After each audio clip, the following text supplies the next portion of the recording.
So you're talking about Hello. podcasting and the spirit of podcasting? Yes.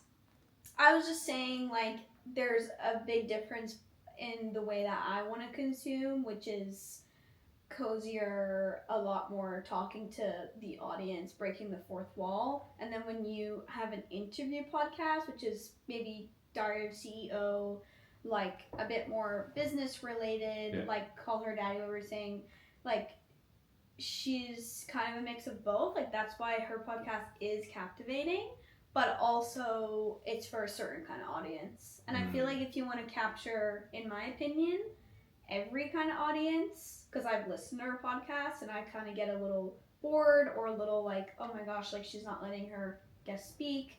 Like, I do prefer Emma Chamberlain type podcast where it's just her and a mic and she's just talking. Oh, like solo. Not necessarily solo, even if it's two people and if it's back and forth, but like this, like in a conversation. More conversational style. Yeah. My equivalent is Chris Williamson or Lex Friedman. Even though I think they both strike a really good balance of asking questions that are tailored to their guests, but also have really good insight most of the time. Yeah. Of like contributing to the conversation, not just like being an interviewer. Right. Where I guess I will say I really used to like Diary of a CEO, but it does kind of feel more like traditional media to me now with like the crazy, like at the start it's like all the and this is how you get rich in 2026 and then it cuts out and then it's like and then it feels like there's an obligatory or like a mandatory part where someone starts crying on it and it's just like, bro, this feels really like curated now. And I've also edited a ton of podcasts for people, and so I feel like as someone who's literally editing it, like I do want to be like, I also want to enjoy what I'm watching while I'm editing it, you know? And so there's a podcast I used to work for called The Way Forward, and it was an alternative health podcast. So they would genuinely talk about controversial things like in health, in American health, and then even politics. And it was so inviting, specifically because the host of it, his name's Alec, he's just so warm, and you can feel that even if I didn't know him, like you could feel that watching it. He's so enticed of, like, the whole podcast is enticing because he is so enamored by the guest. Do you know what I mean? Whereas I feel like a lot of time big production podcasts are like have such a big team, and then like even with Call Her Daddy, she's like has a huge team, they book the guest, and then it's like that's it.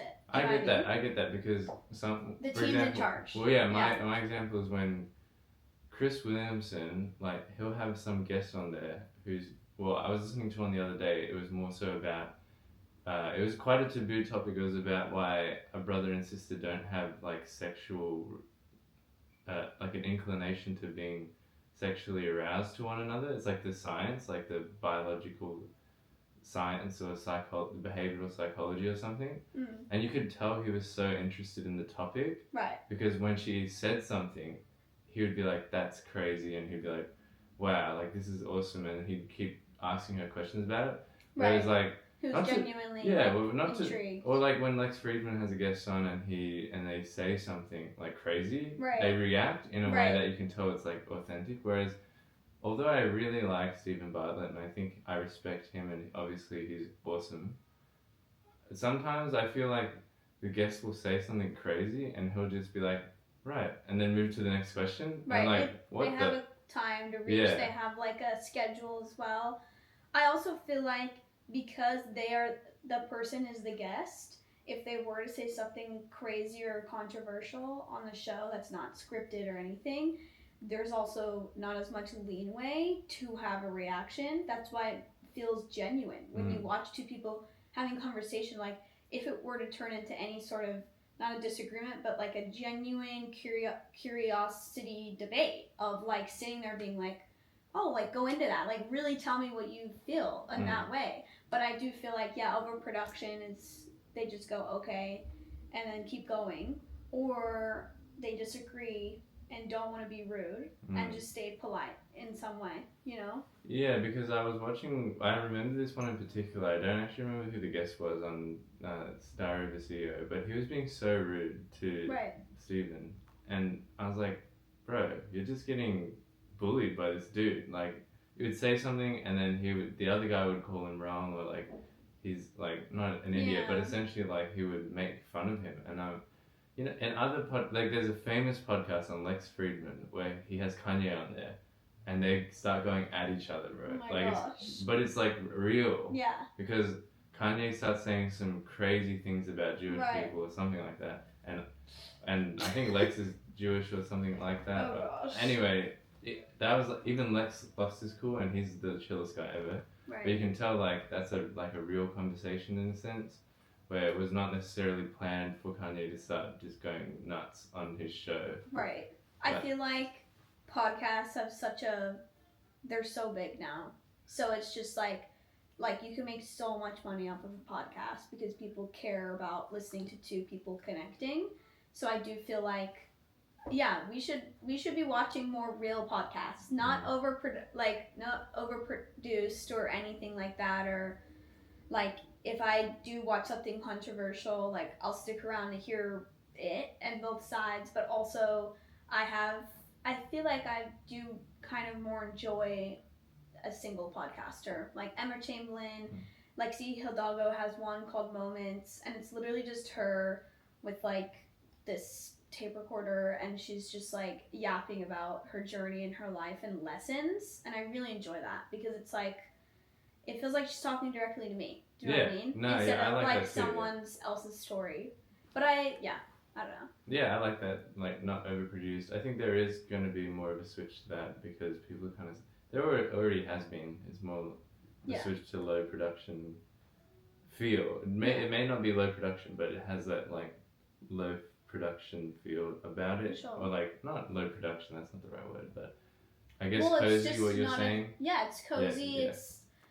It's not nonchalant, but it's not overdone. It's not overdone. Yeah. It's like watching doesn't feel forced. Short form that's not over edited. Yeah. Like even that when I scroll. Just you. Yeah, I scroll on like YouTube or whatever randomly, and then I'll see a YouTube short that is this kind of a guy just filming himself, no editing or anything. And now I tend to stop, and it may have no engagement. And you kind of had that cognitive bias where when you see a post that doesn't perform well or has a few likes, you kind of you just scroll past it. Right. But now I kind of find myself, when I see those posts, I stop and I just be like, oh, what is this person like talking about? And usually it's so unedited and raw.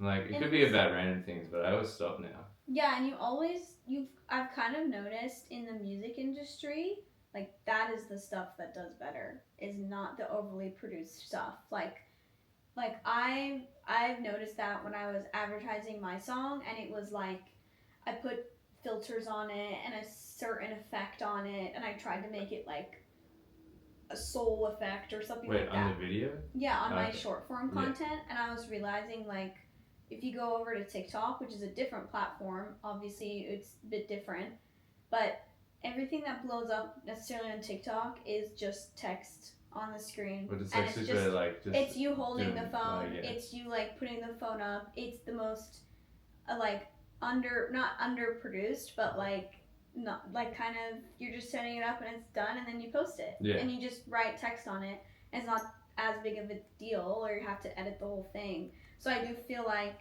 that's also come really into play in music marketing as well, which I really like. I really like it too, and it's difficult to have a personal brand in that, you know? Yeah, it's hard to do right because it's so kind of chill. Well, because it's chill, and like, what if your everyday life is not really, you know, I don't know, aesthetic to one's eye or necessarily, or if you don't have maybe a good house that has good lighting, or you don't have somewhere you can set up your phone. It's like, that's where it comes into going out and doing it in public, and then you have the humiliation factor in there. So it's kind of like, I do feel like as an artist, like, people do procrastinate a little bit about it, but it could just be as easy as setting your phone up like on a windowsill, But even then, if you're in public, it gets a little, you gotta pass that for sure. Like, I've gone to Collingwood and I've just like taken a video of my outfit and no one was on the street. And it was just this cool like brick like background. And I was like, this is so cute. Like, I'm just gonna take a video of my outfit because I normally would do that. But instead, I just started lip syncing my song and then just put the song over. And then you write text and then it's done. And I don't care how it does or what it looks like, but to me, it's just like gradually getting over the fear of doing that. Yeah. You know, because you see someone walking behind you and really they don't care. Yeah. Like, it's exposure therapy, yeah. Yeah, it's kind of like that thing where you say, oh, I don't want to go to the gym because everyone judges you at the gym, but realistically, everyone's probably judging themselves or like thinking about themselves or thinking about how everyone else is judging them, but you're actually not.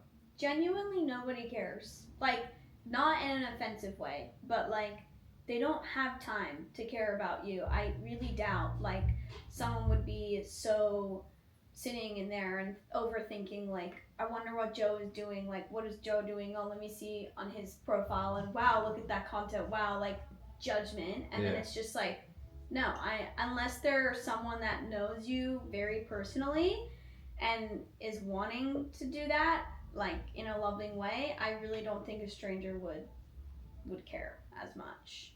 Yeah. Yeah, or on the flip side, sometimes I feel that feeling of like, oh, is this person judging me? For example, at the gym, right? And then I'm like, oh, well, I hope that I'm motivating them to work harder. Like, kind of, like, that's kind of my thought about it. I'm like, well, maybe if they're looking, maybe sometimes people are judging you, but maybe on the flip side, that could be the spark for them to work harder. So, like, that's kind of how I'd flip it around. It's like, oh, I'm doing this thing and this person's also doing the same thing. Right. And maybe I feel like, oh, like, are we, like, competing now? Mm-hmm. But, yeah, then I was like, oh, well, I hope that I'm making them work harder in that sense. Like, I hope that I'm, like, encouraging them in a way. For sure. And that's because you're a nice, decent human being, you know, who wouldn't think, like, ill of somebody. Do you know what I mean? I do feel like I haven't met someone, like, normally the people that are looking at someone, like, in the gym, and then they're, like, inwardly judging them, they're just insecure. That, or they just don't even care. They don't care. Well, because I used to go to this gym in Canberra for, like, years, like, this one near my house. And I knew all the trainers and I knew the owners. I was really close with everyone there because I'd go there all the time. Like, it was my local gym. And it was, like, kind of like more of, like, a family-owned gym. And it was a really good gym. But there was one trainer who was kind of like the most fit one, like tall guy, shredded. But we never ever said anything to each other for years, and I went there for maybe 5 or 6 years. But I would speak to everyone except for that guy, and partly because I have a vision impairment, but partly because I felt like, oh, maybe he's judging me or whatever. Until one day I was like so over it, because I would talk to everyone. I'd have a chat with someone when I'd walk past them in terms of like the trainers, like they'd give me tips on something, or just we'd be talking about things. And then I saw him, and I was like, oh, this is ridiculous, like, because we didn't chat. So I literally just went up to him, and I was like, bro, we've been going to this same gym for like 6 years. We never said a word to each other. And I just like introduced myself. And he was actually a really nice guy. So then after that, we would chat every time. Like, he'd give me tips, because he was really fit and like athletic and stuff. So some people just need a initiator in their life. And I just feel like, I do feel like some people just are waiting for someone to come up to them like you did to him. Like that, if he was a nice guy and so nice to you, like, that's great. I'm happy you broke the barrier. Yeah, because it felt ridiculous at that point. It would be in years. Like, bro, I'm like, another day, another time we walk past each other. I know. Who's going to say hi first? Yeah. Who's going to break it? And I kind of just got annoyed. I was like, bro, this is ridiculous. I'm just going to go up to him. I don't care anymore. I feel like I need to continue breaking that wall these days, because it's so easy to, like, be in a big city and walk past people and not smile at them, or be on the train and like not tap someone on the shoulder and ask how their day's going, or like breaking that wall of not really hyper individualism, but like connecting. Just being in your own world. Yeah, it's hard to do in a big city. Heads are just down. Yeah. And like, just like, what if I just started a flash mob? Yeah. Like that, like just get everybody up Yeah. Everybody up and But clapping. people aren't used to that in a big city. But like it's you kind of just bothering. gotta like, yeah. Well, I noticed a similar thing. I'm not sure if I'd have enough confidence to like tap a person on the shoulder and ask them how they're going, kind of thing. I don't know. Sometimes it happens. Like you just get those Yeah. interactions. But this morning, I always kind of try and make an effort when I go on a walk or something. When I walk past someone, to just not like smile at them like an idiot, but just like kind of give them a slight smile, Yeah. just like so I'm not just staunching past Yeah. everyone because I'm a guy and sometimes I know. can have like a It like can a be resting taken like resting bitch face and just like they same. can interpret it the wrong way. So I kind of, even though maybe it doesn't look genuine to them, at least I'm smiling. And like I was walking past this old lady and her dog, and we walked past each other a couple times, and then I'd smile at her, and then by the second time she was like waving at me, and like I'd smile back at her, and so like it just makes a difference. Like it genuinely makes a difference, and I feel like we're losing community and connection very rapidly, and it's like just as small as like knocking on your neighbor's door and just introducing yourself, you know? Yeah, I agree. It's weirdly because I think that at the same time, the importance of community community and connection are really increasing, and in some community like industries, that's becoming more popular to start communities and stuff. Like in producing, there's a lot of producers who are making communities now, Right. or mentorships or things that people can be a part of. But yeah, I think maybe on a more macro level, people are feeling more lonely because it's harder to meet people. Also, internet, like you don't even know if people are real anymore. Right. So, oh my gosh, don't even get me started on that. I just like want to cry about it. But basically, yeah, I totally agree. We have this neighbor right now who lives like in our complex, and he's always cleaning up the property, and he doesn't manage the property, but he's like really helping out and just making it all clean and stuff. And to be honest, we kind of were like a little standoffish at first, but we introduced ourselves to him, and he's like this 50-year-old man, has lived there for 20 years, and now every time we go past, we have genuine, long conversations with him, and he has so much in common with us in a way that me and my partner are allowed to adapt to, like, you know, like him and my partner got stuck talking at 10:30 p.m. one night because he just come back from church and was kind of talking about it, and they went on the whole rabbit hole down it, and then they started talking about Transformers and Star Wars and all these things that are just like, you actually can connect with people if they're open to it, and there's so much to connect to. But I do really miss, like, when I lived in Costa Rica, being in a smaller town, because you had no choice. Like, you would be outside and you would just naturally see your friend because it's such a small town, and so you kind of were forced to like be out there and be open and smiley and like connect just on the street. And also just the community there were very inviting and welcoming. Every time I rode my bike, I would get a smile. Yeah, well, that's in Indonesia. It's similar. Yeah. Everyone kind of waves at you, or like wants to chat with you. I don't know him, but he's just saying hi and waving. Yeah. Like, it's not, and then it just makes your day. Yeah, it just feels like more welcoming. Or when I went to Cambodia, everyone, similar to Indonesia, everyone just like is like, oh, hey, how you going? Or like they're smiling at you or whatever. I like that, and it is harder. Well, who was I speaking to? Someone from Sydney who moved to. Oh no, it was Eddie. So Eddie on the beat. We got dinner with him the other night, and he said that he likes Melbourne more because he thinks that everyone in Sydney seems to be like sad or angry. Yeah. And that's kind of, but it's weird because I feel like the like bigger cities generally feel like that, even though there's more people there, because. Yeah, it's just an influx of so many people and so many different kinds of people, you know? But yeah, it's the same as London. Like, London is so, like, no one wants anything to do with you. They all look so angry there. Right. But it's just like, I do feel like that's just what happens in a big city. But it's really depressing when you go on any form of transport, and everyone's just like sad, or they look like they've had a bad day, or because is that an RBF or is that sadness? Yeah. Or like, if I'm not feeling inviting or welcomed to have a conversation with you, like standing with you on the subway or something, you know.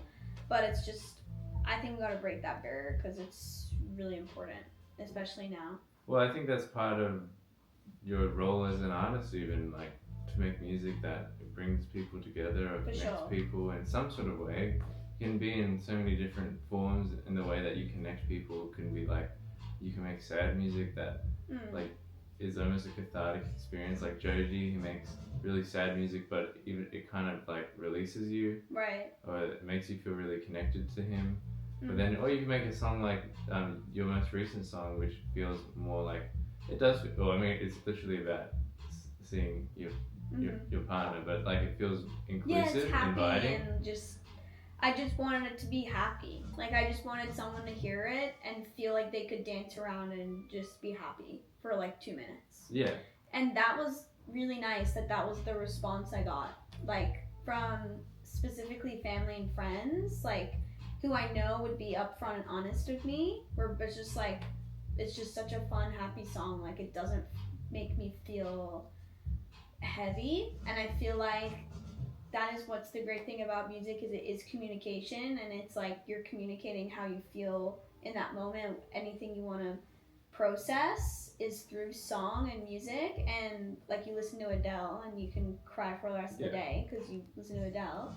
But like when I listen to like Cleo Soul, I feel like I'm in a room of gospel people and like singing in a choir, and I feel like we're all feeling just reciprocating in love and happiness, and it's more spiritual. Do you know what I mean? Yeah. Like it does definitely portray a spiritual feeling. So it's super interesting because when I hear my song, I'm just like so happy, and that's definitely because of it's on a different frequency than sadder things or trap music or even. Yeah, well, like, I mean, there's happy trap music, but I think there's happy trap music. Yeah, there's like trap Playboy music. Cardi. Like actually, some of his old music is quite not happy, but it's high radiating. Yeah, it's like literally like when you put it on, you're like, oh, it's a good day. Yes. Put this song on, or like Location by Playboy Cardi, like you get high and you listen to that song and you start floating away.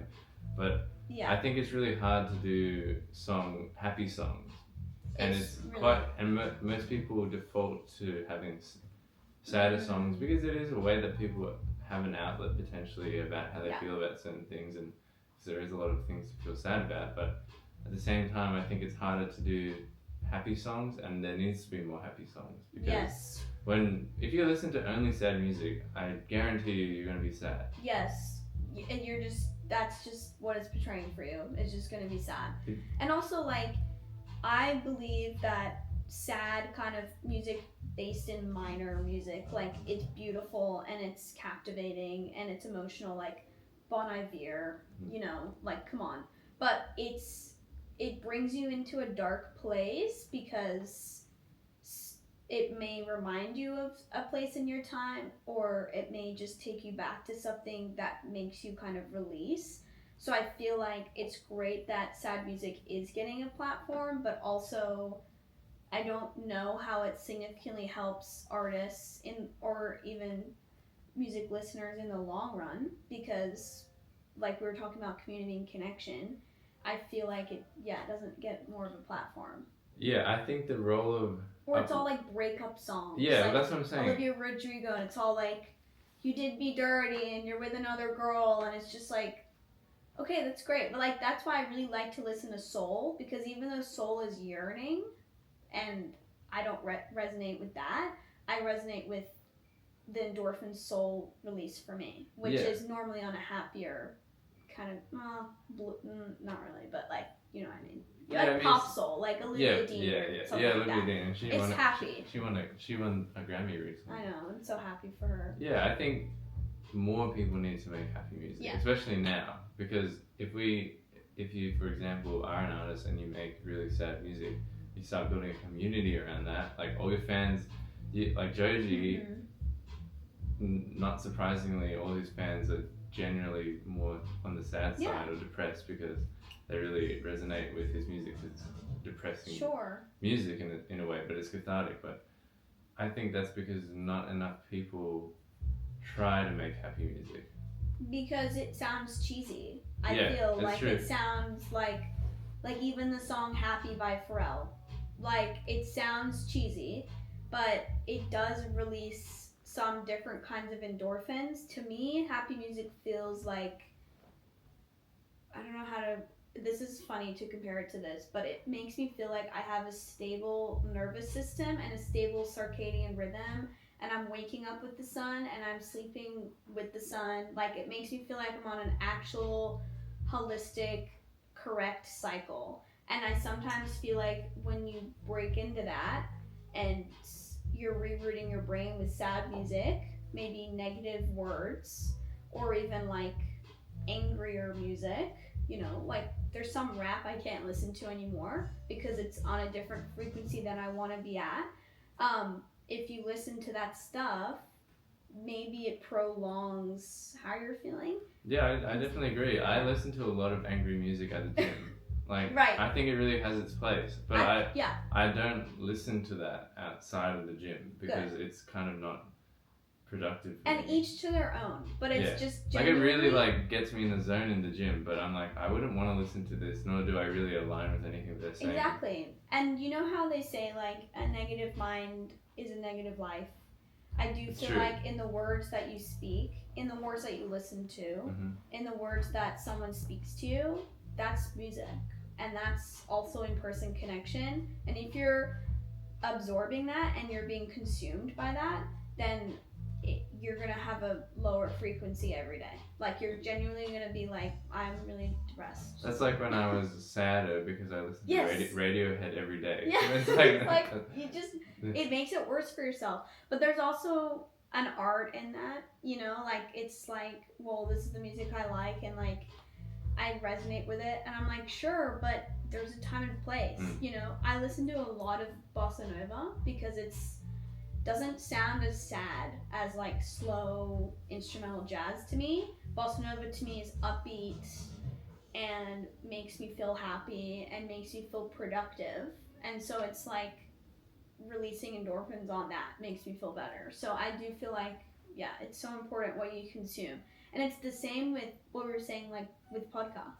Like, I can't watch a controversial podcast every day. I get overwhelmed. Yeah, it's too much. Like, I need to consume happier content, not to avoid if I'm feeling sad, but to change the rhythm up. It's like if you're depressed already, and then you go into your YouTube and it's all sad stuff. Yeah. And then you go into your Spotify and it's all sad stuff, and you're just kind of like, how do I get out of that?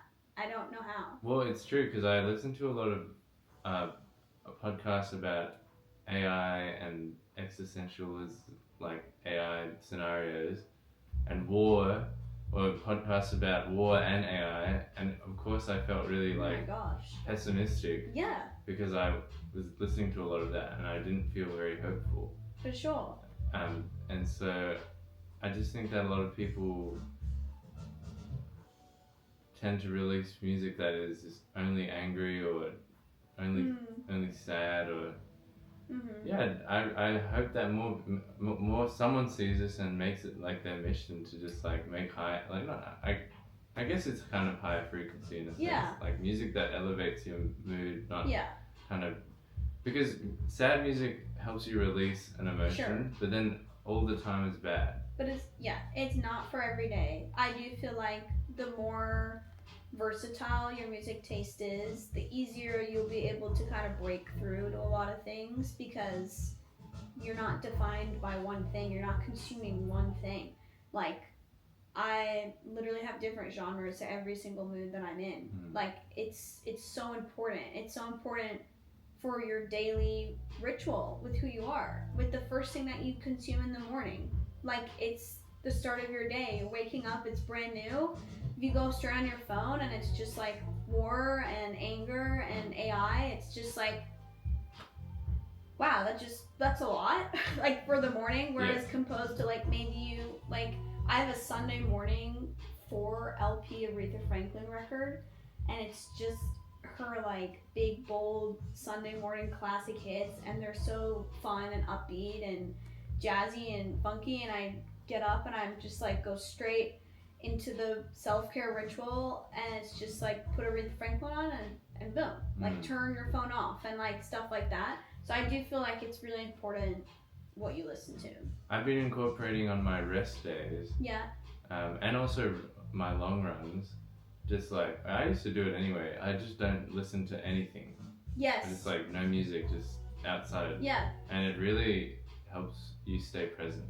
Yeah. Because when I would prepare for like a marathon, for example, and I'd do my final long runs leading up to the race, you'd do like up to like a 35k run, but then you would run with no music. Right. Mainly because before I read David Goggins' book, and he was like, don't run with music, it's a crutch. I'm like, true. But for me, then it became more like when you get to like even the 25k mark, and you just start like listening to every footstep, and you can really, especially when you're running in like in Canberra, where you know, like near the zoo, or like near the dam and stuff. Like, is it Stromlo? Not Stromlo, like. Oh, near the zoo, near Scribner Dam. Yeah, like you know the Governor General's house and stuff. Like there's a like pass up. Yeah, like around the lake. It would go around the lake. It's like a 35, maybe a 40k track loop. And so I do that as my long run, and then when you get to the like nature bit there, you can really get into like this feeling of presence, and I was like, this is like meditation, physical meditation. Yes. And I didn't run at all last year. I probably ran like 5 times last year, but running was a really big part of my life. I didn't even do over like a 10k run. I think the longest run I did last year was only 8ks. No, not even, probably 7ks, which is like completely different to the year before that. And when I went to New Zealand with Lily and we did a run with Mark, the guy we were staying with, we did like an 8k, and I even felt nervous to do that, but we did it. But then they were much fitter than me, so they were running at their own pace, and I was running at my own pace. But then by the end of it, I was super present, and I was like, wow, I feel I need to do this more. So on my rest day, for example, today, instead of running, or I just went on a walk, but I didn't take my headphones, or just don't take my have don't take anything. But it's not even sensory deprivation. It's more just so I'm not constantly trying to be stimulated by like something, because even like getting stimulated, like just listening on your morning walk to a podcast before you started your day, even it could be a good podcast, I feel overloaded. Exactly.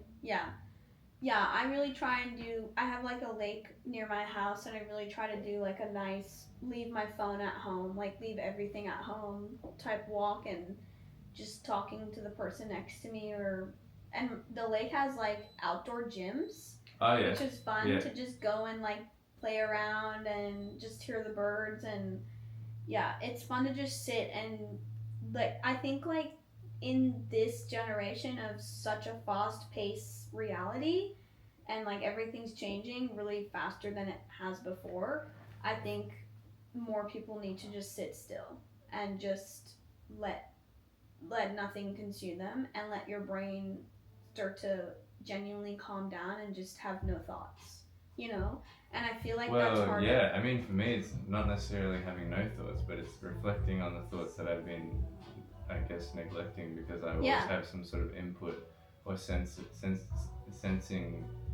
or experience of I'm always preoccupied by something, and I don't have time to actually reflect on the things that I've been subconsciously working on, I guess.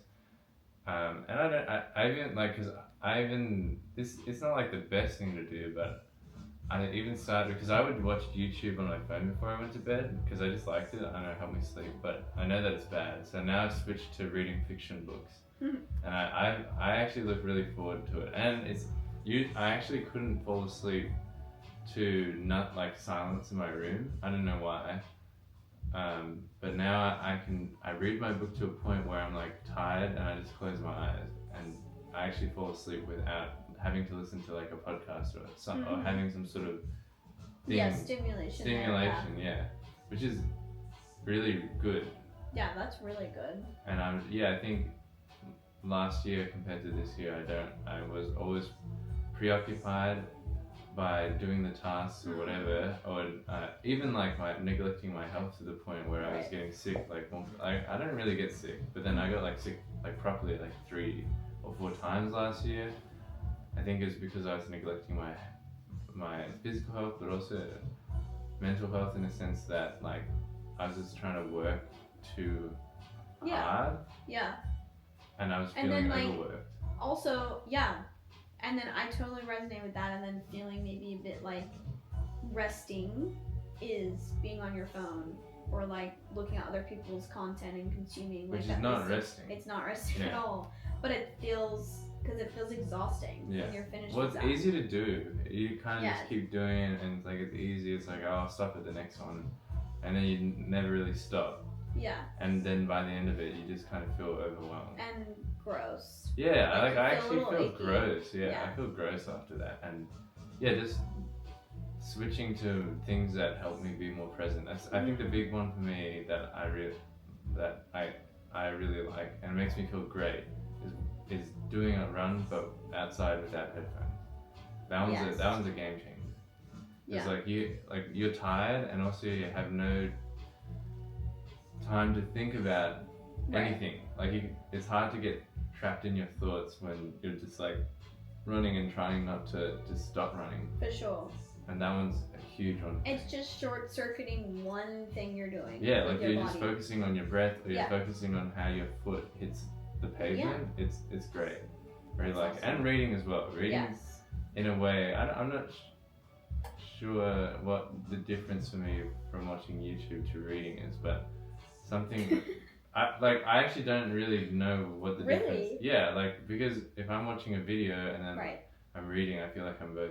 It's like kind of like the same thing to me. But when I'm reading, if I feel more present because I'm paying harder attention. Well, that is the difference then. You feel more present. But I feel like reading, it's because it's not online. Yeah. It's really. I've really tried to take up reading this year to help me feel more literate.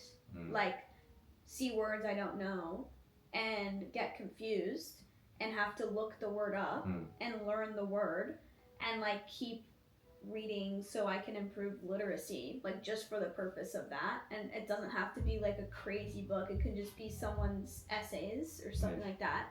Like I'm reading a book on postpartum depression right now. I mean, that's pretty complex. No, but it's essays. So she's... Wait, what's it on? Postpartum depression. Particularly, like she explains her birth in detail, but the way she writes is so... Wait, but what is that? I don't actually know what that is. So postpartum depression is like with women who have children and then they get depressed after the child is born, and it's really real. Like, as in, it happens to a lot more women than you think, and there's not a lot of studies on it, and it's pretty upsetting. My mom had it with my brother, and they just get...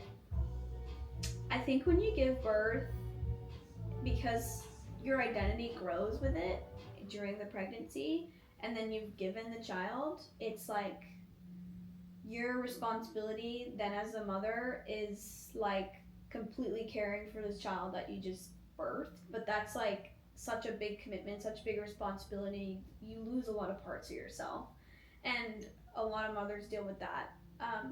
And anyways, so in this book, she's really describing it as like she can't recognize the child as hers. Really? And she's so like, she's from Melbourne, and her like wording and her similes and metaphors are beautiful, and she just writes so beautifully, and it's not straightforward at all. It's not, I gave birth, like it's nothing about that. They're essays, so it's in depth and just beautiful writing. And so it's really interesting to read because it's just like so personal and intimate, and I really do enjoy that. It's like someone sharing deep trauma if it was a video, you know. Well, in a way, it's kind of like a podcast. Yeah, kind of, like, but it's more of like telling her story instead of, and not sugarcoating it. And I think when you write and when you read, it's just really important these days to keep that practice up, especially with AI as well. Like just not feeling as, yeah, like just continuing to practice writing and practice reading is just so important for our mental health and for our literacy and for everything going forward. And I've actually started to take up scrapbooking, which has been really fun. What is that?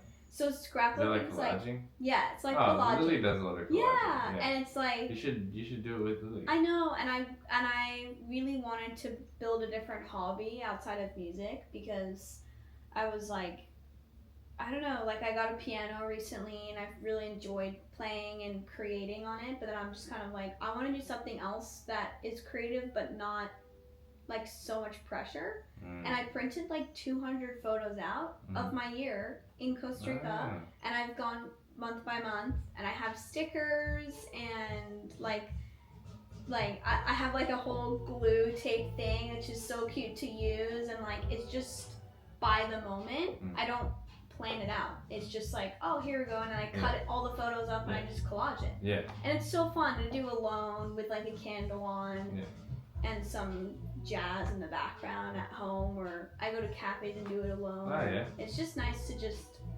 have something else, Yeah. And also something tangible. I think, I'm also just trying to go analog this year, which means I just want to get offline. Like, I want to get a watch. I want to get an alarm clock that's not digital.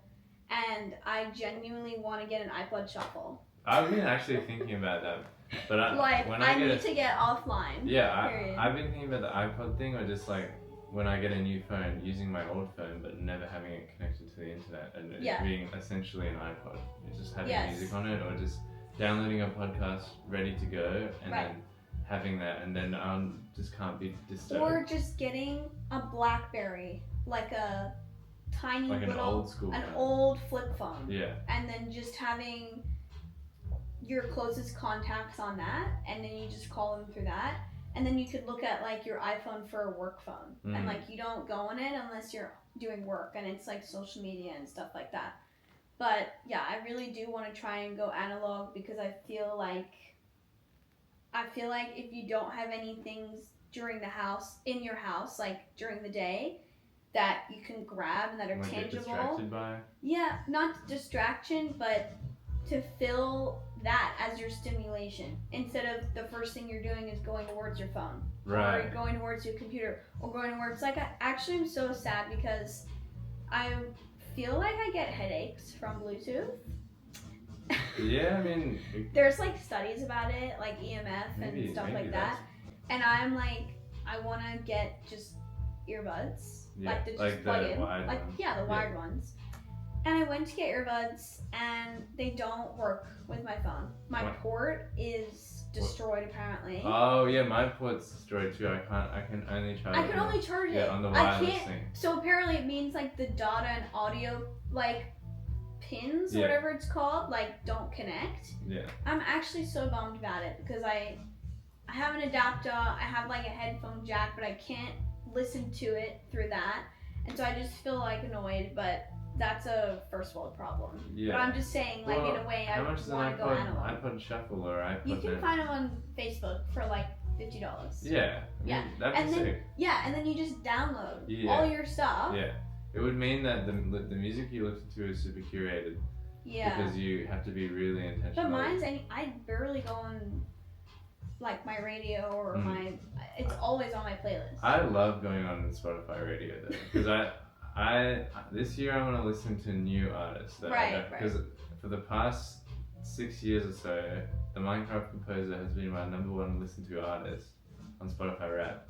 Last year, he was my number one artist, and all my top 5 songs were from him. All my top 3 of the top 5 albums were from him. I gotta listen to different music. Yeah. So I go on the radio, and then I find I don't know, just something I'm listening to, and then go to radio, and then try and listen to the people I haven't listened to before. Yeah. Because otherwise I just listen to the same music. Yeah, same. And then I feel like there's so much music out there. So much. I'm not really giving other people a chance. I know, and there's so much, like, there's a lot of smaller artists Yeah. that just have like the greatest songs I've literally ever heard in my life. Yeah. And I'm just like, that's crazy. Like, that's genuinely insane. And then I go and follow them in TikTok and go crazy on their account because I'm like, your Yeah. song Well, is insane. that's good because and I genuinely am like, that's genuinely crazy. you're like the S tier like social media user that all artists kind of want. Like when you find someone's stuff that you go out to the socials and you reach out to them and you compliment them. Yeah, like, I want to know who they are. Yeah. Like, I want to, like, who is this person? Why they've just made the best song in the world? Mm. Who are you? Hello? Like, there's this girl, I actually can't recall her name right now because it's not in her profile or anything, but she keeps coming on my For You page and she has like 100 followers on TikTok, but she has like 14K on Instagram. Okay. She's from WA, but oh my gosh, her songwriting is impeccable and so emotional. And my phone's over there and I want to go find her right now, but basically Well, you can because I'm just gonna see how the recording's going. I just am so enamored by. Okay, it's recording. I'm just like so enamored. Imagine this whole time it was recording. So it was getting to me. I was So like, fair. oh my god. So it's fair. recording. I just genuinely am. I keep seeing her on my page, and I'm just like, bro, like that's crazy. She's great. So, yeah, I think it's really important because that obviously we need to keep supporting small artists, and obviously, like at the end of the day, I want to connect to more small artists as well, and be more in the community as well. And I feel like I am brutally honest. Like, if I don't like somebody's work, like, I'll like them, but I may not listen to their work. Do you know what I mean? Because I am pretty specific with who I listen to and consume. Like, I don't listen to Australian indie rock or like Kelly Holiday. Like, I don't like, or any of like any DJ stuff I don't listen to, unfortunately, unless specific house, you know. But like, yeah, I really do like jazz and singer-songwriter and R&B and soul. I feel like you're more so there's like I think I can kind of categorize artists into like two different camps sometimes. Sometimes some artists like listen to music and they make the complete opposite of what they listen to. Yeah. And then some artists listen to music that they like and make music similar to that.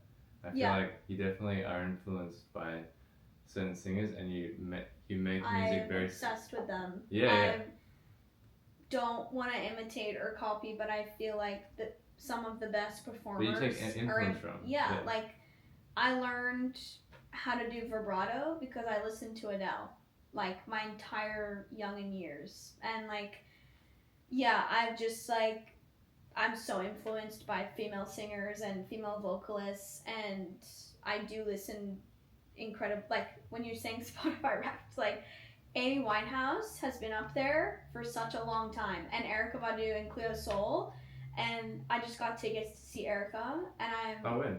In April. She's coming here Ooh. for the first time in 10 years. And I'm just like so genuinely I cried when I got them because I'm just like I can't believe I'm going to see her face to face because I'm such a big supporter of her music and her songwriting and so inspired by her, like, oh my gosh. So it's going to be awesome. But yeah, I do feel like I need to keep listening to new music and new styles and stuff like that, but sometimes I just can't get down with it. Like, I can't get down with EDM. You just know what you like sometimes. Yeah, and there is so many things that in the thing that you like. For example, there's so many different offerings. I think you could spend your whole entire life just listening to that style of music and never listen to everything. For sure. So it's not really even necessarily being narrow-minded. It's just knowing what you like. But there's also so much still for you yet to discover. Or other music that hasn't come out yet in that style. And I do feel like I have my eras. Like, I really got into folk last year. Like, I just went hard on Joan Baez and I want Bob to listen to more. Dylan. I want to listen to more folk. I feel And like I folk was is just sick. like, this is so good. Like, because I specifically watched, like, I was not in the Bob Dylan realm at all, and then I watched like the Timothy Chalamet biopic. Yeah, I saw and I that. was like, wow, he's incredible. Like, Timothy Chalamet was incredible, and so I like listened to more down the rabbit hole about it, and then recently saw oh my gosh, what's his name, Jeremy Allen White, do the one of Mansion on the Hill for Bruce Springsteen, and I was like, wow, I listened to Bruce Springsteen because I grew up listening to 80s music because of my parents, but I genuinely was not aware of this album that he created, and like it was so beautiful and his story is so beautiful. So yeah, I do feel like I can resonate and listen to a lot of folk and go down those rabbit holes, but at the end of the day, and then I've performed a lot of folk last year too. But then at the end of the day, I was like, vocally, my voice doesn't necessarily suit there. I think I'm limited in folk. Do you know what I mean? Maybe at this time, but who knows in the future. I love singing folk. I love adding the vibrato on heavier and playing the guitar in it. Like I did that a lot of open mics last year. Was doing House of the Rising Sun over and over and over again, and did like a big band version, and then did like a just me on the guitar version.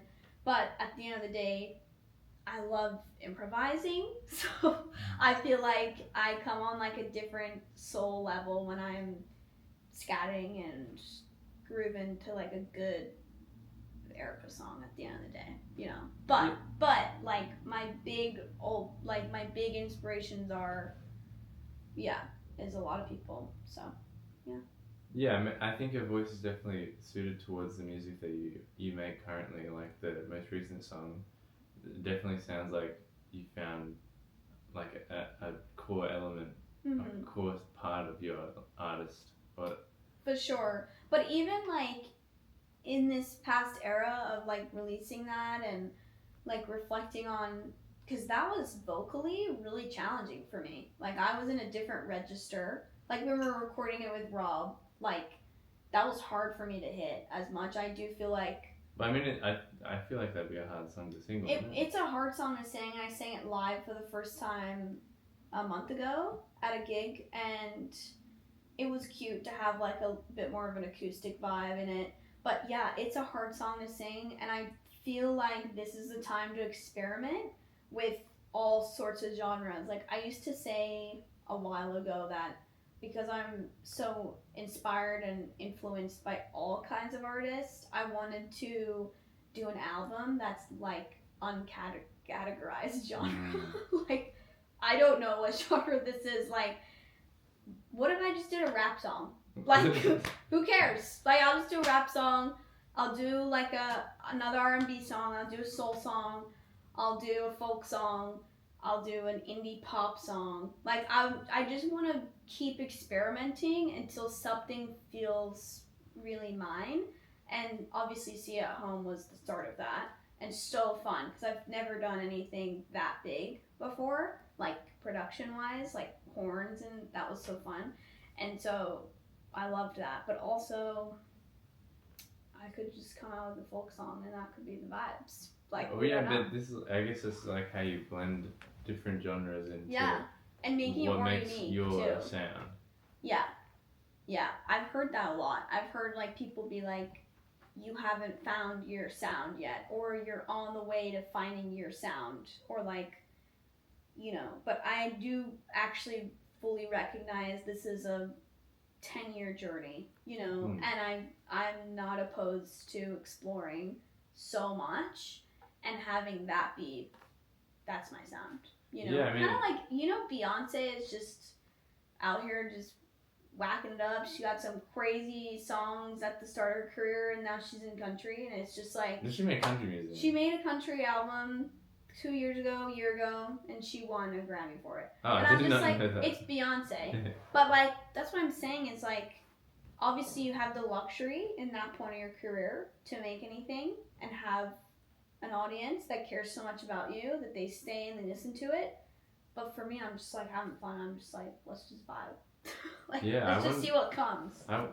Because people kind of do get a sound, but even then, it's hard to say because over their musical lifetime, the sound changes quite a lot. Yeah. Like I'm thinking about Radiohead, but they like when you because it seems confusing to me because you would say that they have a sound, but even from the bends in the 90s, it was kind of more like a rock, alt rock, not grunge, but alt rock vibe, and then they would go all the way in like 2004 or whatever. They dropped Kid A, and it was like an electronic, atmospheric, ambient album.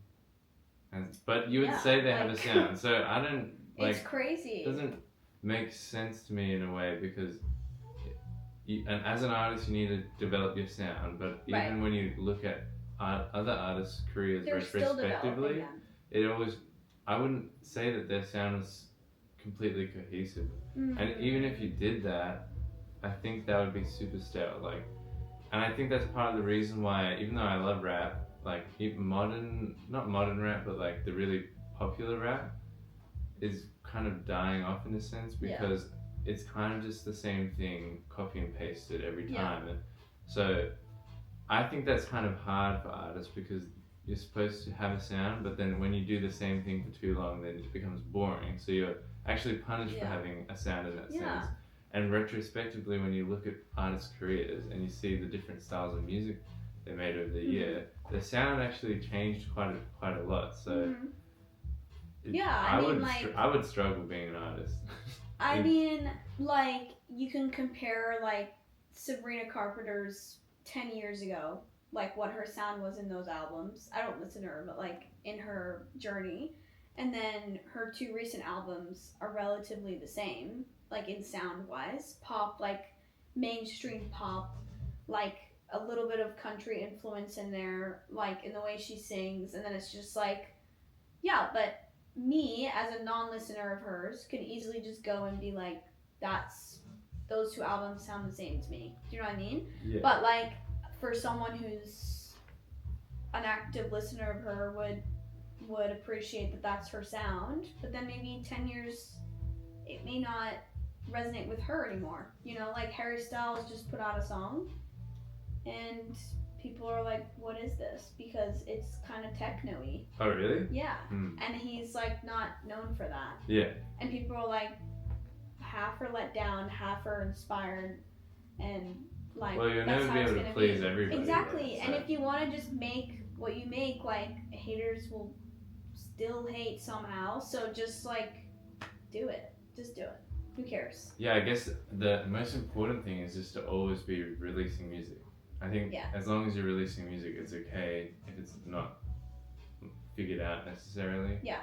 I think, because then there's just too much pressure to like make a sound. I wonder how McGee will do because he's got a sound. Like you can, like you know McGee, like he helped produce Justin Bieber's most recent album. Okay. Like you know how the guitars sound like a certain way. Right. Well, that's kind of his influence. Like if you listen to McGee, that's his sound. It's kind of like almost like Pharrell's like. Input. Yeah, like Pharrell has a sound, but I wonder how it will go. In the way he produces. Yeah. Like you can tell it's a Pharrell produced song. But I wonder how people will change their sound and how, like, what. It would seem really confusing to me being an artist because you're supposed to have a sound, but then I wouldn't know how to, like, continue to evolve the sound without it, like, becoming too different to what you're trying to do. Well, to me, I feel like it's a lot of pressure to be in a niche, and it's almost the same like experience as, let's say you have a niche or a personal brand, like online. It's the exact same thing with how it is reflecting in as an artist, and so I feel like there's not much leeway for people that are multi-passionate, like me. Like I'm multi-passionate about so many different genres and want to make that, but then I'm pushing myself in a box if I just show up one way on social media or just make one sort of music, because I know that I won't enjoy it anymore. Like I will want to make different sorts of styles of things, and that is the niche. That is the Well, niche. With being multi-passionate, that is your niche, you know? And so it's like, I guess that's honestly coming more to light now, especially in, maybe not in the music industry, but in in media and in marketing, like. But isn't it the niche is more you are the niche? Yeah, exactly. Not necessarily Exactly. the thing that you do. It's more so who you are as a person. But like, Youngblood. Okay, well he's got like a really rock, like personal like branding, and that's who he is. Like his rock and whatever. If he changed up, like started dressing differently or started speaking differently or something, it's still him, but he's just shifting his brand. He's just shifting who he is. And I do feel like that's a real test of a loyal fan base, a loyal audience, people that really care about you and your product of you, which is the music, rather than what you stand for, or specifically like how you present yourself. Like I'm really inspired by Adele because I love how she just makes a top tier album and then disappears for 6 years. That is my dream goal. And she just doesn't care. And I'm reading her biography right now. Oh, like a book? Mm-hmm. Is it good? Yeah, it's great. And that's always been her from the start. She's made people laugh. She's not there for the glitz or anything. She tells how it is straight up. And her music is so raw that if she wasn't that raw in person, maybe it would be like a different sort of element of how people relate to her. But because she shows up and she's so authentic, genuinely, like since 2008, like it makes me love her music more. And because I know that's real of what she's saying, because that's who she is. And so it's like interesting.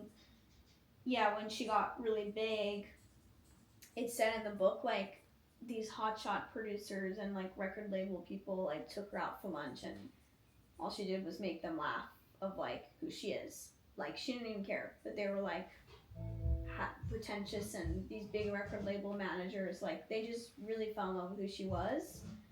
Oh, like they were trying to be like. Well, they're like, oh, like we're gonna give you a record label deal, and just like, great, like, and she just was just so. But they were unfiltered, like just Well, they're trying to be like cool and stuff, or just maybe even like hard to read, but she was kind of just being herself, and it kind of disarmed them in a way. Yeah, and I feel like so many people, like, the word authenticity now is kind of blurred because everyone wants to be authentic and versatile. But I do truly feel like when it comes to meeting someone down in person, like, do they resonate with you? Do they make you feel how it feels to listen to their music? Like, their character means more to me.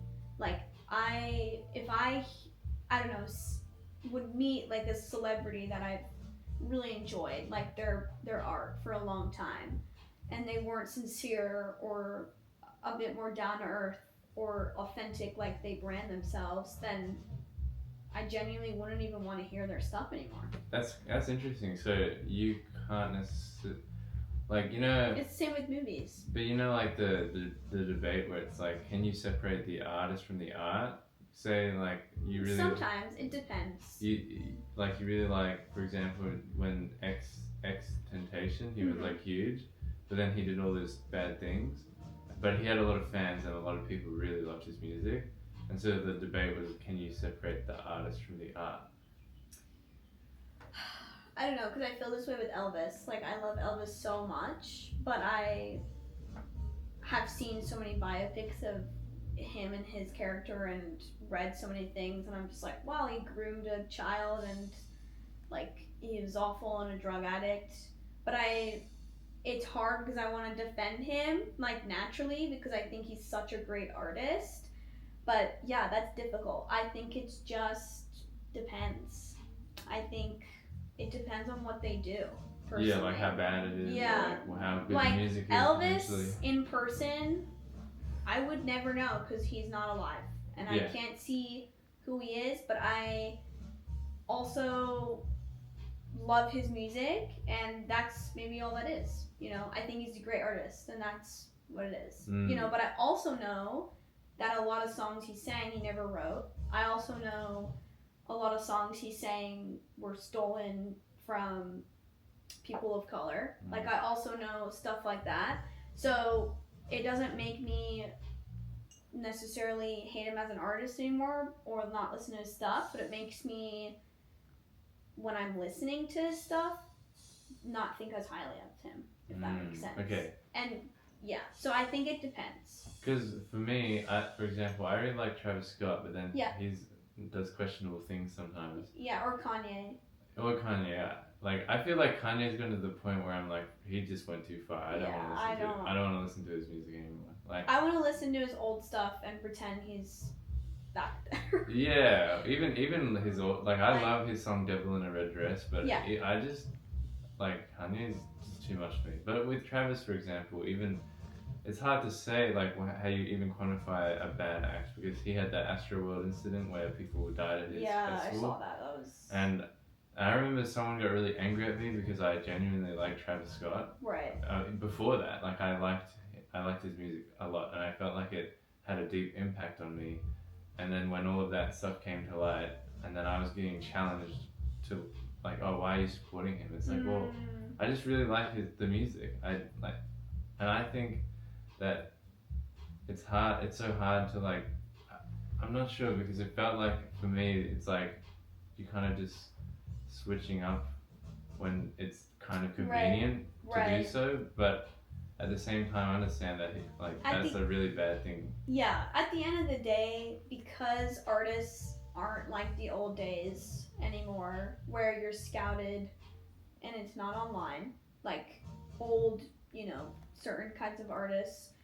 Nowadays, like, your entire life is online, and you can get canceled so quickly, and if like it gets dirty, it gets sad and like a scandal and dirty, and I'm not excusing anyone, but I'm saying, like, for example, like Addison Rae just came to mind, and it's like every time she's on camera, she's genuinely kind, or like her character is upbeat and happy and kind, and she looks happy to be there, and it gives you an insight into, oh, well, that makes listening to her music feel more genuine, But also, artists back in the olden days didn't have to deal with the online every single second they're monitored. Yeah, there is a sense of. But there's still media, but it wasn't every second of their life, like, just portrayed in front of you, like, Yes, yeah, being, I guess, famous today is more challenging because you don't really get a break at all. No, everything is criticized. Yeah. And like, it didn't just start online, like the tabloids and paparazzi with Britney Spears and Justin Bieber, and it's just like, it's crazy because it's not just music you're releasing, it's you and who you are is being criticized. And so I feel like that is the sacrifice. I don't think anybody at any level is made to deal with that much hate. No, ever. No one signs up for that part. And like Lola Young just won a Grammy for Messi, and she took a step back from social media and basically from the industry in September, and then she came back recently and won a Grammy. And so I'm just saying, like, if that happened like 20 plus years ago, and someone took a step back for their mental health, like, I feel like the criticism would be 10 times worse if she won something right after that, because they're like, well, she left and not all of us can leave, or like it would be hated on. But everything I see is so beautiful and encouraging, and being like, look at that, she went and got help, or she went and took a break and she came back and she won a Grammy. Like, I feel like it is changing. So you're saying that it's changing for the better in a sense? I think it's changing for the better. Yeah, I agree. I think people are recognizing, like, how important mental, like, she fainted on stage in September. And so, like, she took a break, and then, like, her first new appearance is for the Grammys, and she ends up winning. And it's just like... Yeah, well, I think that I'm seeing that switch as well, even in like the business entrepreneur space. I used to watch a lot of business people who are super hardcore in their mindset. Yeah. In terms of, oh, it's okay to not like yourself, or it's okay to suffer, blah blah blah, like all that kind of stuff. But I'm even seeing like now there's like this guy Alex Hormozy, who is kind of like the spearhead of that in a sense. Like he's like, oh, it's okay to suffer, just find something worth suffering for. But it's like the frame is more so that you're supposed, it's okay to suffer, Right. like suffering in a like, I guess in an unhappy way. But then I watched this episode that he had with Tony Robbins, and I don't know much about Tony Robbins, but I know that like he's quite a successful entrepreneur. But he just completely dismantled Alex Hormozy. He was like being like, essentially in the nicest way possible, being like, your mindset is not productive, and it was, and he was like, and not only that, Hormozy was even agreeing with him. He was like, you're right, like I need to change and stuff. And I'm like, wow, that's really good to see, because if he's changing it the way that he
that can genuinely help your career. Yeah, Like social media is a great start. Yeah, I agree. I think from a producer's lens, Yeah. it's everyone wants to make music, everyone wants to produce, Yeah. everyone wants to do that stuff, like wants to be a better producer. But in my opinion, if you don't have the other skills like sales or systems building or whatever that may be, the skills that no one necessarily sees, I think you're not really putting yourself in a position to succeed because the people who can't do those aren't gonna make it. Like whether they can support, whether they can support themselves independently or they get signed or whatever. If they don't have those skills, I don't think they're cut out for it because and if you get signed and you don't have the skills to stand up for yourself, then it's not just losing yourself in a label, it's genuinely losing part of your identity. Like imagine getting like Ray was signed to this label for 7 years who didn't let her record an album that she wanted to do. She was on everyone else's track, she was doing EDM, and she finally was released of her contract and put out this beautiful song that did very well, but she said she's just breaking even because she's putting all of it into her band, her look, her show, her tours. She's independent? She's independent. Whoa. And so it's just kind of like interesting because she is a good example of you don't need a label, but also you may not make money for a while, and that's okay. But at the same time, only a fewer have the resilience to keep going, and it's exhausting and it's tiring, but you will be happier investing in yourself, whether that looks like, if you're a producer, like buying a compatible computer, investing in good speakers, investing in good equipment, like investing in relationships. That means getting out of your house, going to the gigs when you feel like you don't want to, talking to the person next to you and saying, hey, at a gig, what do you do? What's your name? It sounds easy, but it's not. Like, I haven't been to as many gigs as I've probably thought I would here because I'm anxious. I'm anxious to go and network.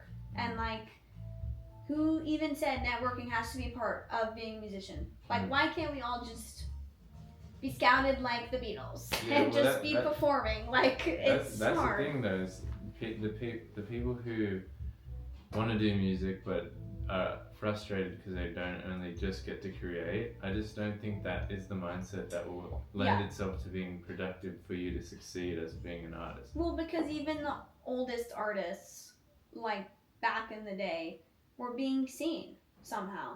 And nowadays, you actually can be seen easier because you have the online platform. And like TikTok is now a huge music platform, and a lot of people get, recognized on TikTok, like Sienna Spyro. She's like a UK artist who's really kind of popping off right now. And you go back to her TikTok and it's just her at the piano all the way down 3 years ago. And it's just kind of like, it sucks that you have to be filming it, and it sucks that it's called content. But it's just as easy as putting it out there consistently. And I actually just read this really nice post of saying like if you think of all of Picasso's art pieces and how many became famous, it was like a 0.9 ratio. And I'm like, nice. There's so much on the back end. There's so many drafts that people will never hear. It's the unseen work. Yeah, and like it's the unseen work, and and that unseen work is not just the music that's being made that's no one's hearing. It's the time and effort you put into yourself to connect and network, and that's the unseen work, and it seems exhausting. But there will be a point that in 10 years or 5 years, whatever your timeline looks like, maybe someone will take a chance on you that does change the trajectory of your career, or maybe an opportunity will arise that will change the trajectory of your career. But those can't happen if you're not putting yourself out there consistently and saying yes more. Like, I feel like that's really important, and saying yes to. Yeah, so do you think that artists are potentially too passive? Yeah, I think sometimes it's like there's obviously an ego with a lot of musicians. Like there's a sense of entitlement of I deserve X, Y, or Z, but really no one deserves anything. Everyone feels like they were born to do this. Yeah. Like when I was on The Voice, like everyone was so unique in their own path, and everyone said like I was born to do this. Like when you would talk to them, and it kind of has come off as like, well, we're all here to do that, you know, and that's great, and that shouldn't be like a competition. It should be like you're in your own lane and you're running the same race, and you're not moving over into someone's lane, but you're in your own individual lane.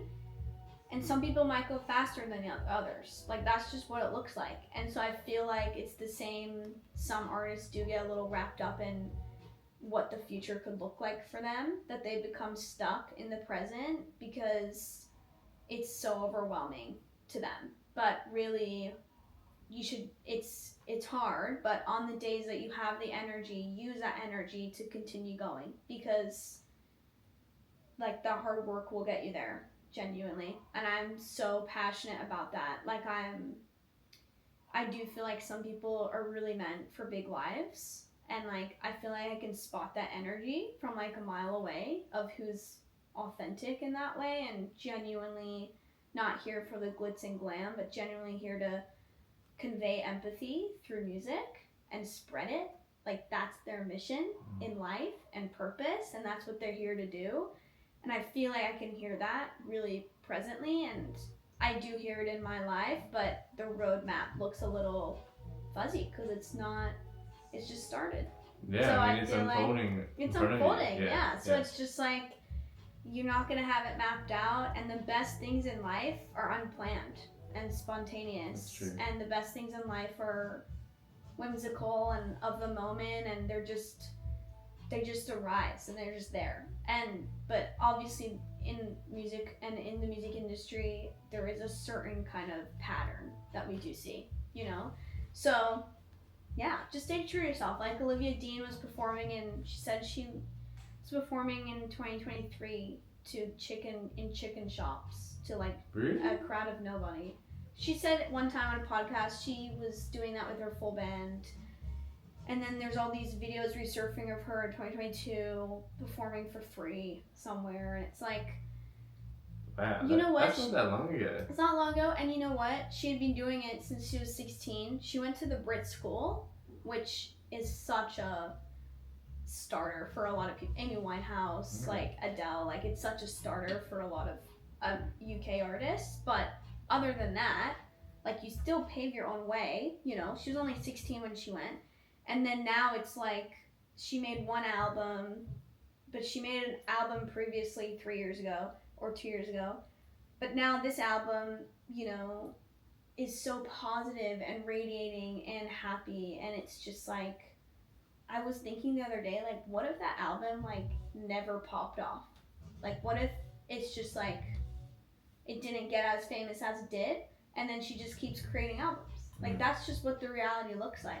And it's just like so doing it's the interesting. work without like feeling expecting or feel like a sense of entitlement to a result. She just kept creating, kept showing up. I really like that, and I personally have kind of formulated all of my goals this year to be in that way, in the input sense of I can control the amount of times I do something or create something, but I can't control the outcome of a certain revenue. Right. Well, to a degree you can, obviously, but to a certain degree it's not as controllable than if you set all of the goals to an input of a certain amount of actions taken, time spent, something like that. And for her it's just putting like music created. Just make your goals tangible. Yeah. Make them attainable. Make them tangible, and maybe not so focused on some sort of ambiguous, like, it's like 10-year journey. Like I'm gonna get a Grammy. It's like, that would be so overwhelming. It's a lot of pressure, and some of the best artists have never gotten a Grammy. Like Ariana Grande's won 3 Grammys in her lifetime. That's crazy. But then you look at new artists, like when Olivia Rodrigo released one single, her first debut single, and then she won a Grammy for it. That makes me feel like it's rigged. I feel That like feels a little rigged. like- She was in the Disney Channel yeah, world, like and it must have been like I feel like there's so much. There must be so many politics behind Grammys. I know, and but stuff I'm just like that. saying, like, it's that feeling will go away eventually. Like, let's say you have like 50 Grammys. At the end of the day, like the full retrospect of it, it's a thing in your hand, and it shows you the work that you've put in there. But it's a tangible thing, and you're looking at it. Does it actually add value to who you are? Like, genuinely deep down, does it make you feel accomplished? Does it make you feel heard? Like, if your life isn't reciprocating still positively, or you go down, I feel like when people win Grammys, there's a sense of like, my life is complete, or like, my career has been topped, or something like that. And then it becomes about the achievement instead of what you started it for. Right. And I think it's important to keep creating, and not for the sake of 15,000 recording members to vote on you. Is that how many members it is? Yeah. Oh. I just think it's not. Well, I think it's agree with important you. because it's obviously a achievement, and everyone wants to be at the Grammys, and it's such a big deal. And it's a recognition. I think that's why it's so emotional. Like, when Olivia Dean went up and started bawling, I was just like, oh my gosh, like, it's so emotional. Because she's probably thinking of her youngest self 10 years ago, who started it, and feels recognized. It's an emotional thing for people that haven't felt recognized. But I think now she's got so much work to do.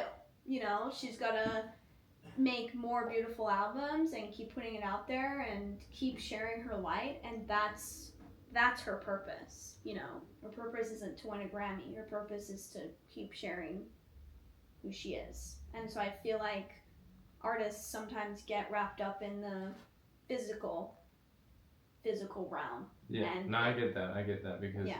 I was listening. I think I can't quite remember who was saying it, but it's like the guys who first landed on the moon or first went to space. What do you do after Yeah, what do do you something do? that big? You get a medal? Well, they do, and I think it turned out all of them became alcoholics because they couldn't readjust their lives. Yeah. Or they didn't work on the thing, and maybe in your case, it's so that if someone ties all their success to like a physical or like material possession in a sense, or like social validation, at the end of the day, they'll just be upset with. They will never find peace because they're for sure. like And they'll just be trying to chase the next thing. It's practically the same principle as entrepreneurship, trying to be the best, trying to get the most money. Billionaires, I'm sure billionaires are depressed and have problems still and have trauma. And I'm still sure that at the end of the day, they go to sleep in a big empty house feeling empty. And so I feel like the purpose of life is not to feel like you've attained the most to be happy, but to be content. And if you continue to stay content in every version of yourself, then I feel like that will be naturally reciprocated to you.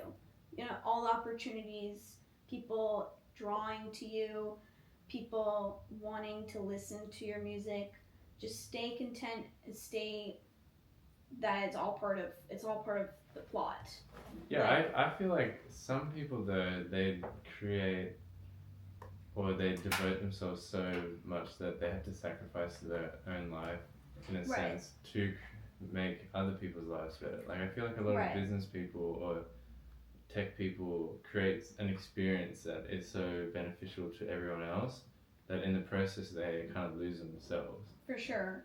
That to me, I'm not sure is like, to me, it almost feels disrespectful because I'm like, I understand it comes from a selfless place. Like, I want to help the world.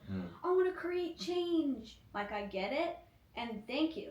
But at the end of the day, if you're going home and you're so unhappy and empty, like, how does that benefit your next creation or anyone else in general? Because like, it's the same in relationships. It's like if you poured every single being into your partner and there's nothing left for you, it feels a little useless to me, because to me self-care is selfless. So if you keep investing in yourself and your self-worth and how you feel as an individual, that will benefit the person with you.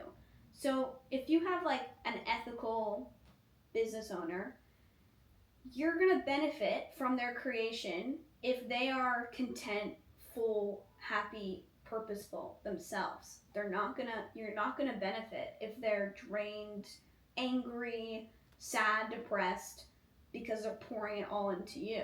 It's like the idea of like a working father who pours his money, his time into his entire life and career so he can support his family. Like, let's just say that, which I'm not digging on in any way.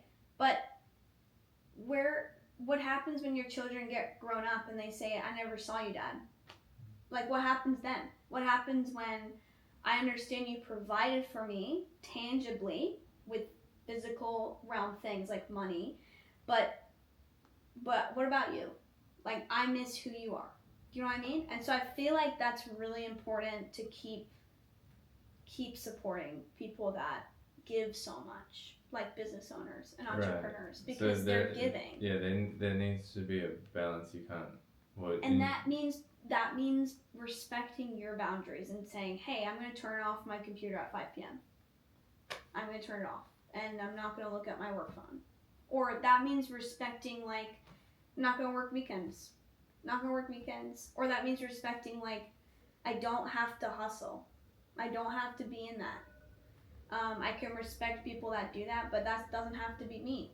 You know, I don't feel like nowadays, if you have 3 hours of undivided, beautiful work time and you're just grinding in those 3 hours and you're getting so much done, and then you're exhausted after 3 hours, that means more, and that does more than 7 hours of unproductive time. I completely agree. So yeah. I feel like more input will hopefully in the future benefit better results. More input, less time will be better results, and more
thing.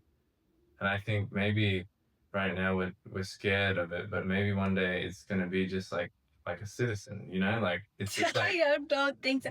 I would rather a physical alien come down. but like what if it had a physical body? Like then it I think because humans created it, it won't be. I don't think the humans in power are very ethical or have the greatest intentions.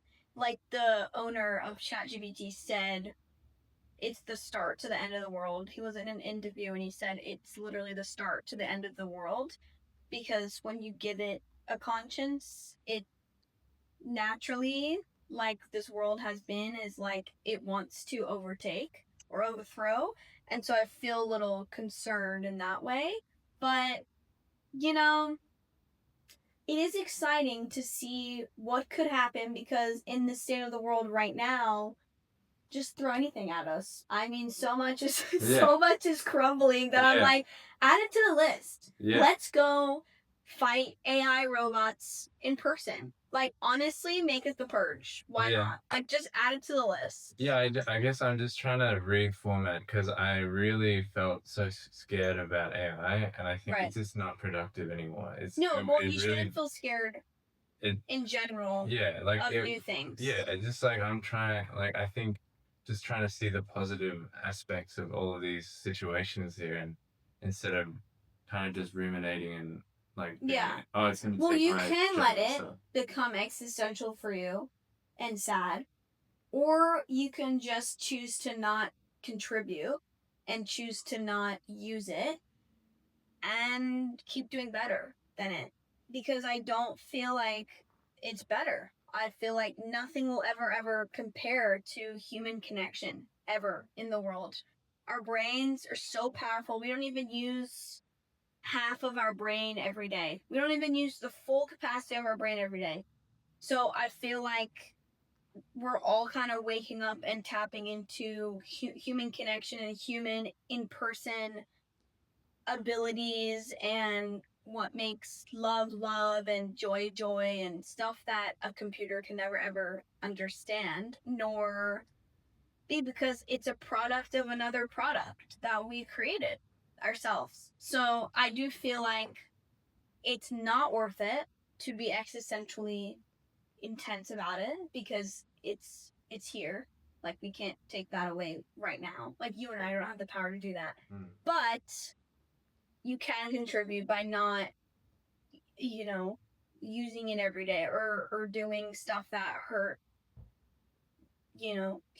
what we should be fighting for, which is human connection. And that because it also uses so much water and like there's a video of this woman living near Meta AI's data center and she doesn't have any water.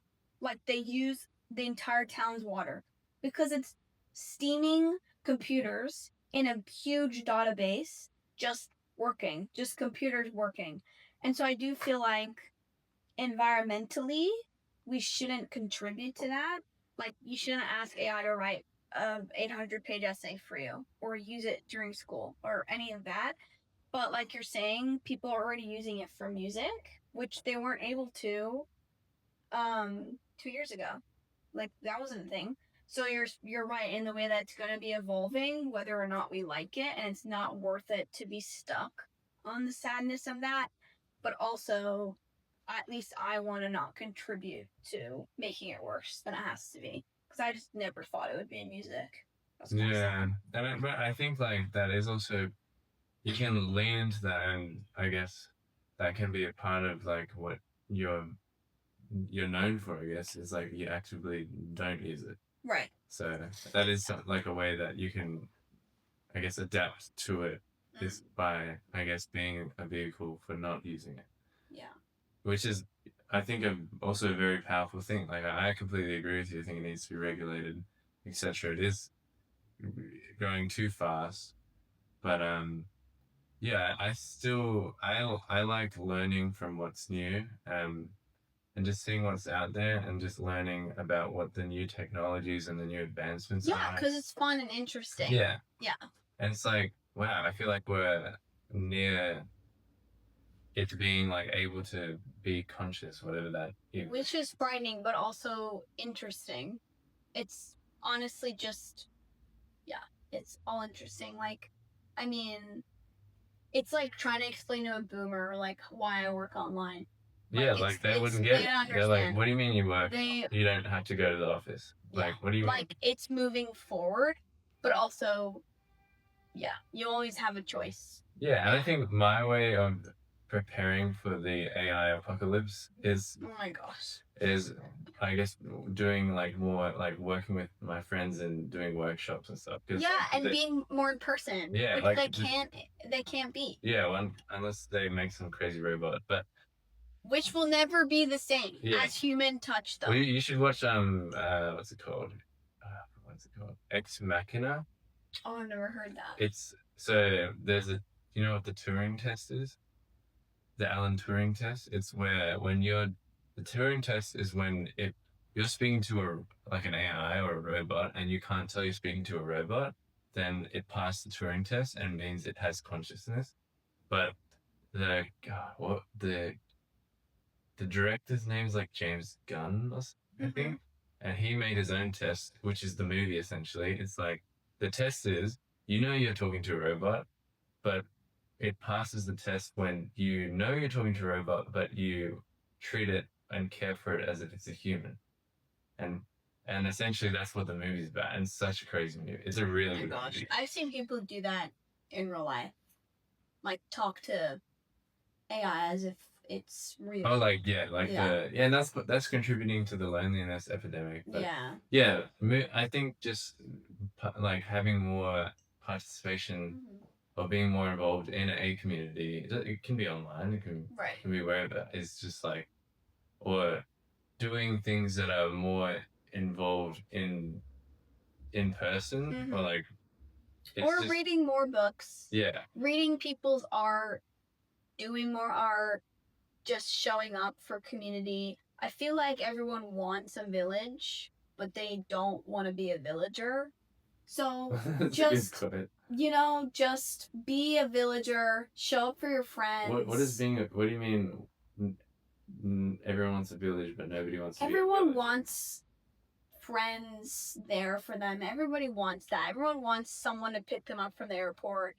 Everybody wants someone to be there shopping with them, or everyone wants someone to come to their gig. But if you're not doing that for your people, then you don't deserve a village, okay? So I'm just saying, start showing up for the people that you care about and yourself. Start doing the things like going out of your comfort zone. Like, I keep reading things about like, hyper individualism, setting boundaries too much. Like, oh, it's just my boundary that I just like, I'm not gonna show up to your birthday party even though I said I would, because this is just my boundary. Or like, I don't feel like it anymore and I need you to respect that. Like, too much going over the pendulum of, actually, okay, sure, you're trying to be into the wellness kind of setting boundaries. That's great. That's just straight up a dog shit friend. That is just straight up not being a villager. Like, just be a villager. Yeah. Like, back in the old days, women would a community, but people want a community, but they don't want to contribute to the. They don't want to contribute, and it's the same as going to your friends' gigs, showing up, reading your friends' book, reading your friends' art, making art, sharing the art. Like, I feel in part of what we were speaking about earlier, like human connection, human community, it doesn't work if it's just one-sided. One way, yeah. Yeah, and so I feel like that's how you can really help the loneliness epidemic. And the AI resistance is, I'm part of the AI resistance, and being in the AI resistance is like showing up for people, and being kind, because it's so easy to just have a way out these days. It's so easy to say next time, and then go back into your home, in your comfort of your home, and doom scroll and be alone and stuff. But people need people, and I just feel like it doesn't matter if you're an introvert or an extrovert, but everyone needs community, and it traces back to the old days when women would be taking care of the children and in a village, and everyone would contribute.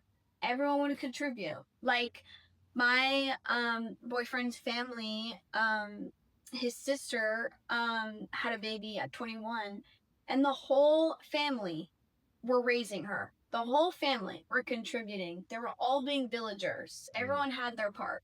It wasn't just a single mom. And so I feel like in cities like this and in the world today, like there's so much like I'm hyper independent, or like I need my space. But it's like, dude, no.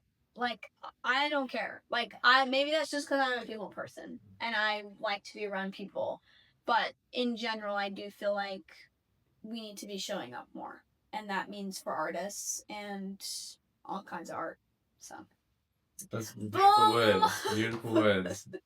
Dropped. Do you have anything coming up to tell anyone? I'm recording a song with these guys. Woo! No, I really thought my chapter in Melbourne would kind of end around sometime soon, but I've really challenged my uprooting behaviors of wanting to kind of leave and connect somewhere else. So I'm really happy to be sticking here and doing some gigs. I just booked a Wesleyan gig in April, and I just booked to be on the lineup with Rob in May. He's doing like a Bury band room headline show. It's like a fresh emerging act. Yeah. And he recommended me, and I'm just excited to be performing more, making more music, sticking around, and getting to know the city, because I really like it a lot, and I want to be showing up more for myself and my friends and just creating more. See us. Okay, slay. And see you at home. Had a national radio play. Oh yeah, we didn't even talk about awesome, because I have never really had my like I wasn't really like in the Triple J world, I guess, because I left so young and I just wasn't like educated in it. And yeah, I like connected with one of the host of Home and Hosed, and just kind of emailed her a ton of times, and just like really made my name known and connected with her, and that means showing up online. And she really liked my song, and then she played it, and it was great, and it was awesome. It was the first radio play for this new rebrand of mine, so it's great. Also, when I was listening to her show on the day, the music she normally plays are so different than the music that I created. So it felt really nice to like. She really liked it, that she actually, would play it and broadcast that. So yeah, I'm just wanting to keep putting that music out there, and yeah, it's gonna be great. All right. Slay. Well, keen for that. Thanks for chatting. Yeah. Well, I'm sure we'll do another one. We'll do another one. All right. Adios. Bye. Yay, that was great. Oh, my laptop didn't die. Yes. Wait, I don't have